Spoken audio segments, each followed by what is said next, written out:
150 مربع کلومیٹر پر پھیلا ہوا یہ تالاب اپنے سب سے گہرے مقام پر پہنچ کر 156 فٹ گہرا ہو جاتا ہے۔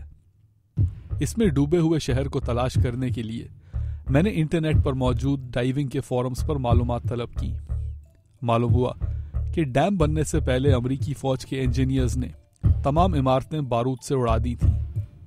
پھر مارچ کی 28 تاریخ کو اسی علاقے سے ٹاڈ سٹیگل نامی ایک شخص نے مجھ سے رابطہ کیا۔ اس کے پاس ایک سونار سائٹ سکین تھا جس سے یوں معلوم ہوتا تھا کہ اس تالاب کی گہرائیوں میں موجود یہ ایک عمارت کی تصویر ہے۔ یہ عمارت پہاڑی کے بالکل ساتھ تھی اور اس کی چمنی بھی نظر آ رہی تھی۔ ٹاڈ نے یہ تصویر اپنی کشتی میں لگے ہوئے سونار سے لی تھی۔ میں اس کے اوپر سے کئی بار گزرا تھا، مگر پرانی ٹیکنالوجی سے یہ لکڑی کا ایک ڈھیر معلوم ہوتی تھی۔ نئی سونار ٹیکنالوجی سے صاف نظر آ رہا تھا کہ یہ ایک انسان کی بنائی ہوئی کوئی عمارت ہے۔ کیا سونار سکین میں نظر آنے والی یہ چیز واقعی میں اس ڈوبے ہوئے شہر کی عمارت تھی، یا پھر کوئی ایسا زمین کا حصہ جو سونار کے اوپر عمارت کی طرح معلوم ہوتا تھا؟ اس مسئلے کو حل کرنے کے لیے ڈائیورز نے اترنا تھا لیک لینیئر کے ٹھنڈے اور اندھیرے پانی میں 65 فٹ کی گہرائی میں۔ اس ڈائیو کے لیے جو ٹیم بنائی گئی اس میں میرے ساتھ شامل تھے ریاست الاباما سے تعلق رکھنے والے ٹیکنیکل ڈائیور کین فلیمنگ۔ ایک کیو ڈائیور ہونے کی حیثیت سے یہ سمندری غاروں میں گھسنے اور باہر نکلنے کے ماہر تھے۔ ان کے ساتھ ہماری سیفٹی آفیسر تھی اینجی سٹرنگر۔ اس ڈائیو کو دو چیزیں مشکل بناتی تھی۔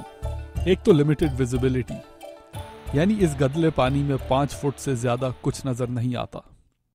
یہاں پانی کے نیچے کوئی بھی چیز تلاش کرنے کے لیے ضروری ہے کہ ہمیں اس چیز کے بالکل اوپر اتارا جائے۔ دوسری چیز جو اس کو مشکل بناتی ہے وہ ہے تھرموکلائن، یعنی اس گرم پانی سے 30 فٹ نیچے جو پانی ہے وہ اس قدر ٹھنڈا ہے کہ اس کا درجہ حرارت 44 ڈگری سیلسیس ہے۔ یہ وہ درجہ حرارت ہے جو واشنگٹن ڈی سی کے دریاؤں کا ہوتا ہے جب وہاں برف پڑی ہوتی ہے۔ ویزیبلٹی اتنی کم ہے کہ کوئی ریفرنس پوائنٹ ایسا نہیں جس سے اندازہ لگے کہ آپ نیچے جا رہے ہیں۔ جیسے جیسے ہم ان گہرائیوں میں گرتے گئے، صرف ہمارے ڈائیو کمپیوٹرز پر بڑھتے ہوئے نمبروں سے معلوم ہوتا تھا کہ گہرائی بڑھتی جا رہی ہے۔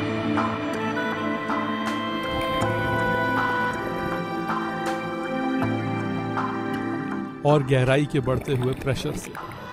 یہ پریشر نہ صرف کان کے پردے پھاڑنے کی کوشش کرتا تھا بلکہ آنکھوں کے دیدے بھی باہر کھینچنا چاہتا تھا۔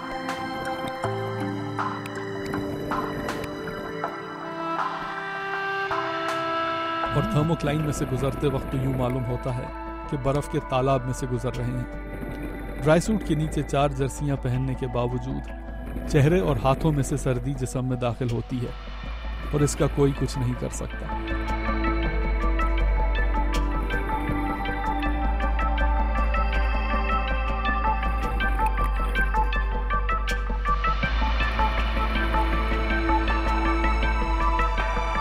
پچپن فٹ کی گہرائی میں جا کر میں کسی چیز سے ٹکرایا۔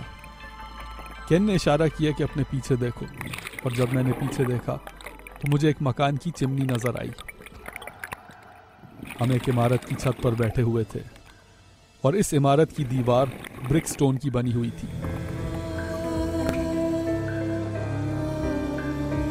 اس وقت میرا دل چاہ رہا تھا کہ میں اپنے منہ سے ریگولیٹر نکال کر خوشی سے چیخنا شروع کر دوں، زور زور سے چلا کر کہوں کہ لیک لینیئر کی گہرائیوں میں واقع شہر کی پہلی عمارت ہم نے تلاش کر لی ہے۔ عمارت کے اوپر اسی انداز میں چھوٹی چھوٹی چمنیاں بنی ہوئی تھیں جو پرانے وکٹورین دور کی عمارتوں کی شناخت ہوا کرتی تھی۔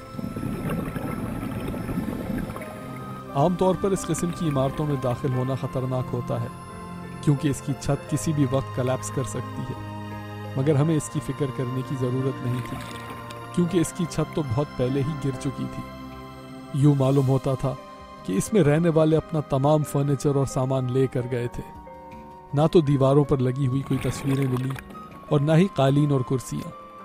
جس چیز کی ہم کو بہت ضرورت تھی وہ تھی نام کی ایک تختی جس سے یہ پتہ چل سکتا کہ اس تاریخی عمارت کا مالک کون تھا۔ کیا یہ دکان ہوا کرتی تھی یا کسی کا مکان؟ مگر وہ واحد چیز جو شاید اس کی شناخت میں مدد دے سکتی تھی وہ اس پر لگا ہوا پتھر تھا۔